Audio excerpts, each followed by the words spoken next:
There's all this controversy surrounding the game, and you have so many different people. You have the people that if you bash the game, then you're anti-female, you're anti social justice, you're anti trans, and then you've got the other side of the spectrum where if you like the game or you give the game a glowing review, it's also incredibly contentious, because then you have people saying you're paid to review it properly, like I've gotten that, or you are a shill, or you're a white knight, or you're a cuck.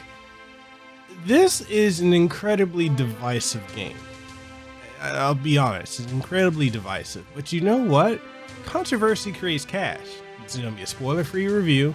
I'm not going to be diving into any specifics. I have limitations of what I can and cannot talk about, so I will be treading very carefully with that.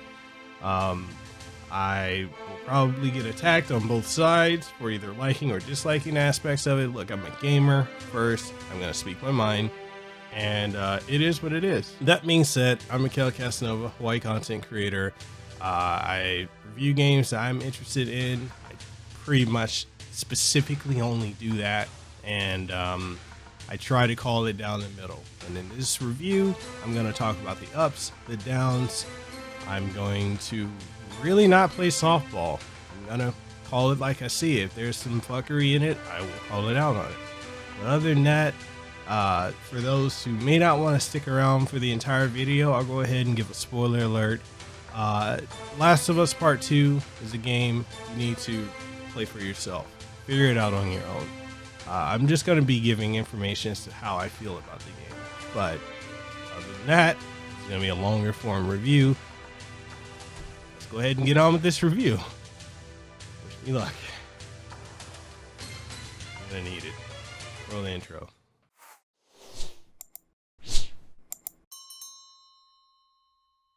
The Last of Us Part 2 is a game that for a very long stretch feels like it exceeds the first game and nearly all games released by Sony in the last few years. The game's narrative comes off very strong in spots and character interactions and story flow. And then for some godforsaken reason, it does take a sharp left detour that honestly it derails the entire plot in my opinion in an incredibly nonsensical way that just leaves you wondering why Naughty Dog decided to do what they did. All that being said, even with what I said earlier, is The Last of Us Part 2 still worth it? And honestly, I'll be honest, this review is going to be very different from any that I've previously done. I'm bound to an incredibly strict embargo, so I will tread very carefully. However, I'm not going to hold my tongue on opinions on this game, and I'm just going to go ahead and dive into it. As far as the story, it picks up about 5 years after the first game, after that timeless moment where Joel, voiced by Troy Baker, is pressured by Ellie, who's voiced by Ashley Johnson, to swear to her what he told her about the Fireflies, which were the resistance group from the first game, what was the truth, of which he looks at her and boldface just lies to her. He swears he's telling the truth with one colossal statement of, I swear. The Last of Us 2 has Joel and Ellie living in Jackson, Wyoming, and a group of survivors, of which an incident occurs with some outsiders arriving, creating some incredibly tense situations that occur, and it ends with us in Seattle, where a war occurs between two local huge factions, being the Washington Liberation Front, or the WLF, also known as the Wolves, and the Sephiroths, also known as the Scars. You know who they are. That right there is an incredibly pivotal plot point, so I'm not going to dive into any more of the plot. Because of the embargo, again, I cannot speak more on the plot, especially the second half of the story. However, what I will say is that the narrative of the game does shift to being purely a revenge-based plot, and the outbreak plot point of the first game, it's never really touched on, as this story is much more narrow and focuses on the terrifying reality of what becomes of us when we are so obsessed with revenge, and to what extent and or lack thereof will we go to see it. It's laying waste to any semblance of morality. Humanity truly can be a monster unlike anything else, and this game, it honestly goes to great extent to showcase to you how terrible we can be, and in reality, humans are the true villains of the game and not the infected so much. Oh, and you may be curious of if there are any political or social justice pandering or agenda pushing. Well, yes, there is. Then again, that is what's currently happening in real life in our world, and it's effectively inescapable. Regardless of where you find yourself on the political spectrum, is it divisive? Yes. Is it as bad as many people hating the game who haven't even played it themselves and are parroting talking points that some YouTuber or some quartering have put out? Fuck no. Is it good?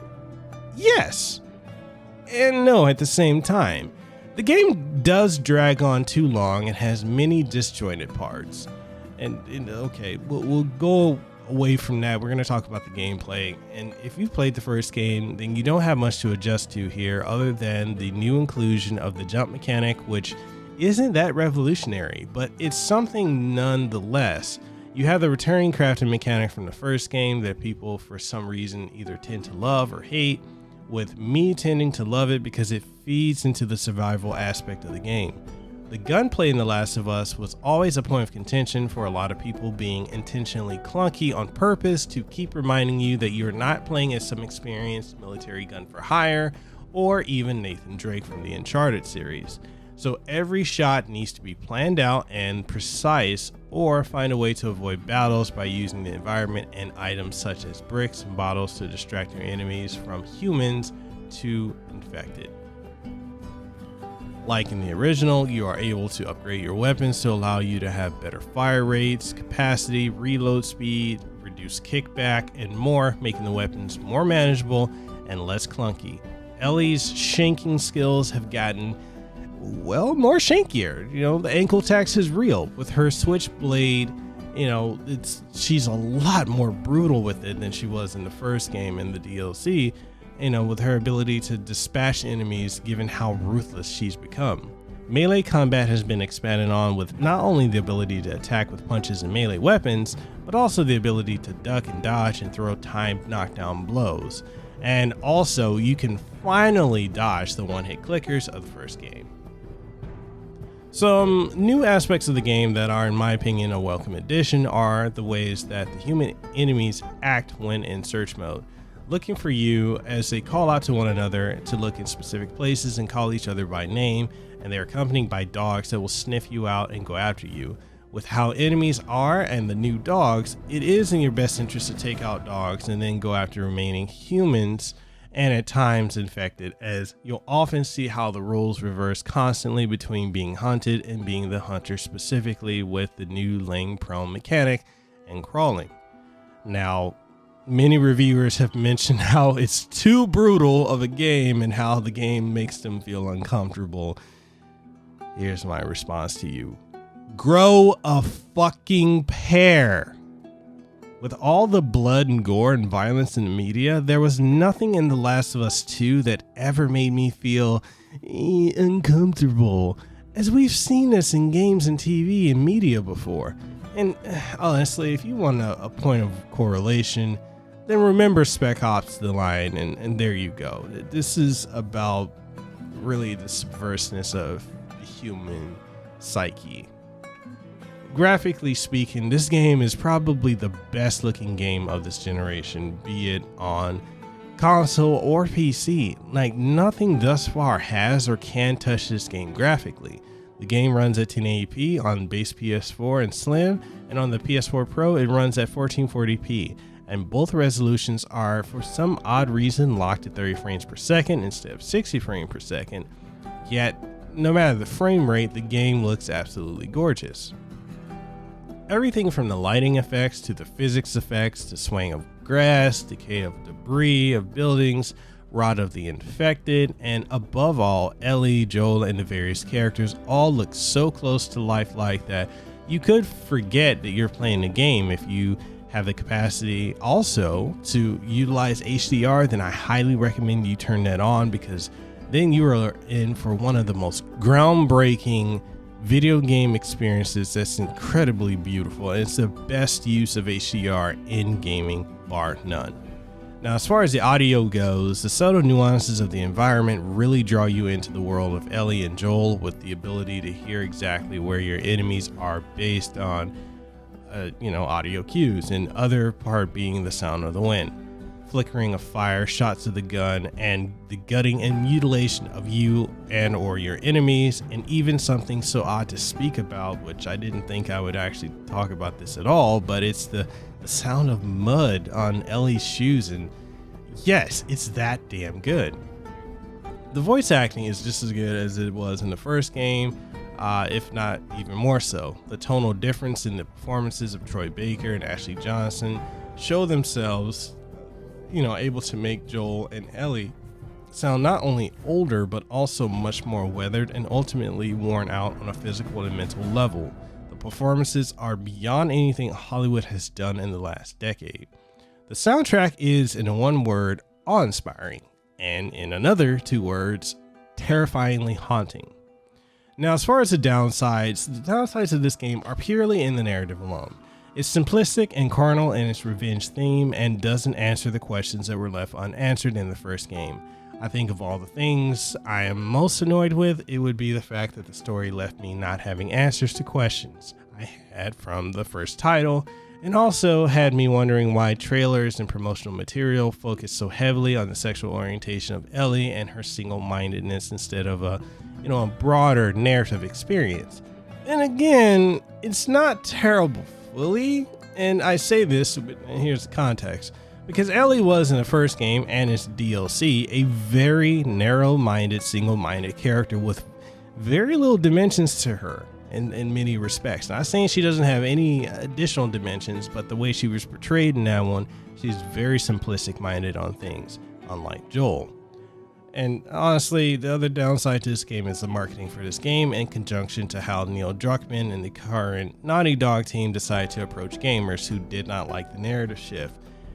It didn't help at all in the slightest, and it soured a lot of people on even wanting to pick up this game, and to a greater extent could have been a real PR nightmare trying to handle the backlash faced at Neil and his approach, along with Naughty Dog and their progressive views, which are in stark contrast to the original game and the Amy Hennig era, which in my opinion is a superior era of Naughty Dog, where the focus was on making great games and focusing on player enjoyment versus taking a political or ideological stance and then shoving it down gamers' throats, as well as attack gamers who are male and are white, which further propagates the anti-white and anti-male gamer agenda that is a very real thing that is pushed in not only gaming today, but also media as a whole. All that aside, the game's marketing and PR was, for lack of a better word, abysmal. To a greater extent, a clusterfuck. But that's not going to stop people from buying the game. Controversy creates cash. Now, we're at the end here.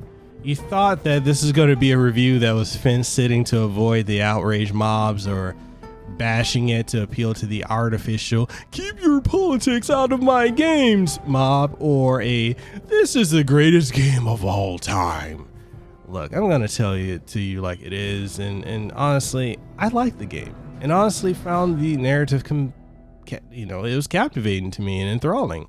And the gameplay was fun and required me to methodically plan out how I will proceed further and effectively survive the horror of not only the monsters, but also the monsters that are humans. Is this a game for everyone? No. But neither was the original or any games in the survival horror genre. Even with the terrible marketing, the leaks that happened, the poor PR from Troy Baker and others involved in the game, and the anti-SJW crowd that are generating talking points just to get clicks on YouTube and articles, The Last of Us Part 2 is a game that will be enjoyed and will stick with you for years to come, if you are willing to give it the time of day, even if the devs attacked a large portion of their fan base for years.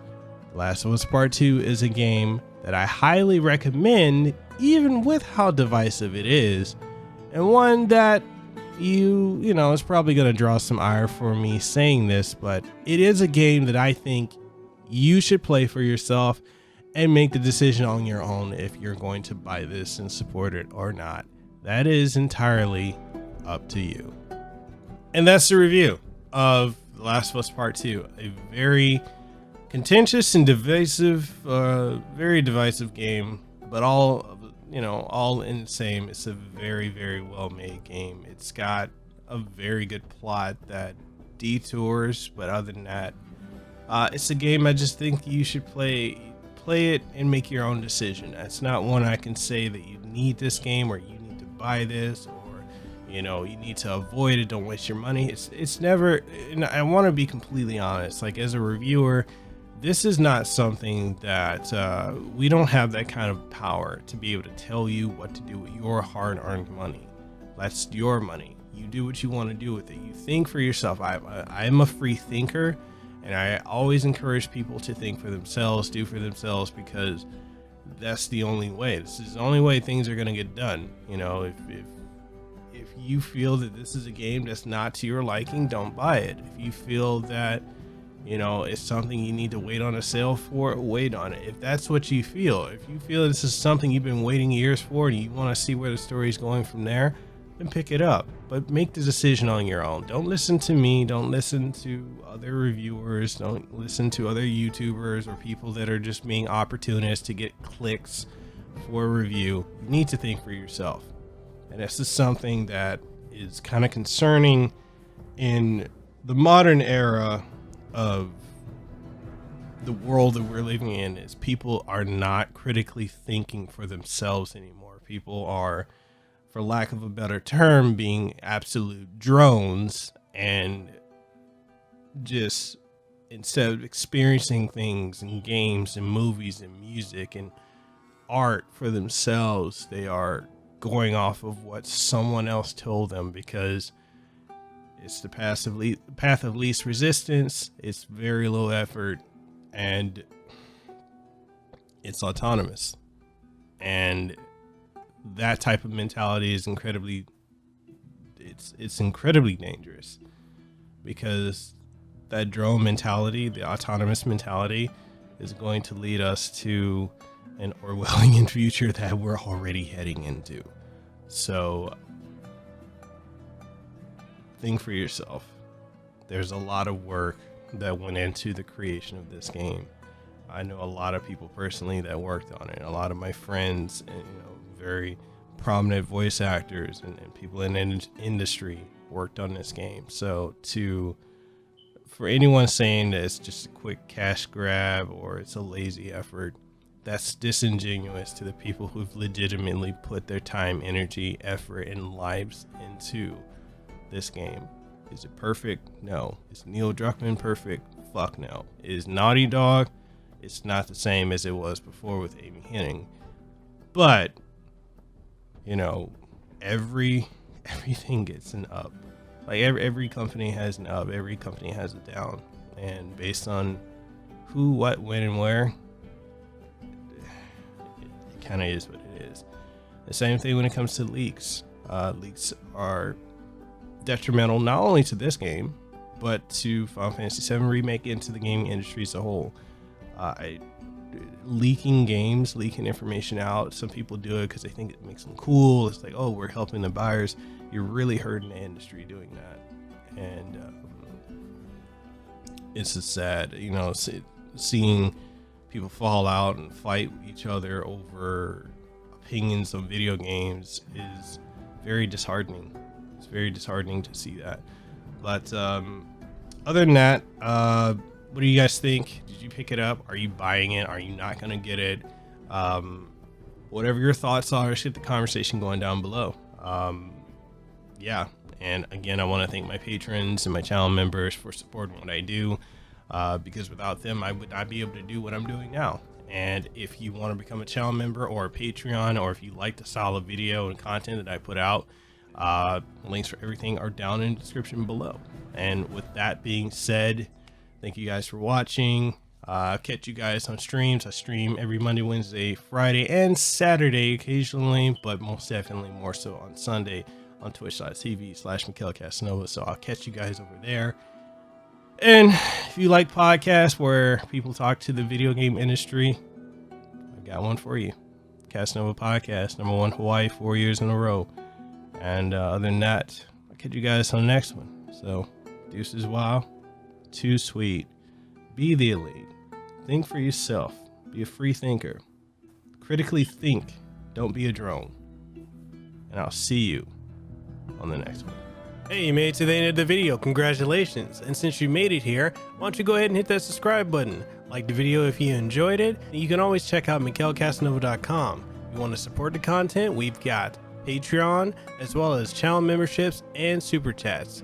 And with that being said, this is Mekel Kasanova. I enjoy you guys. I hope you have a great one. Mahalo, and see you next time.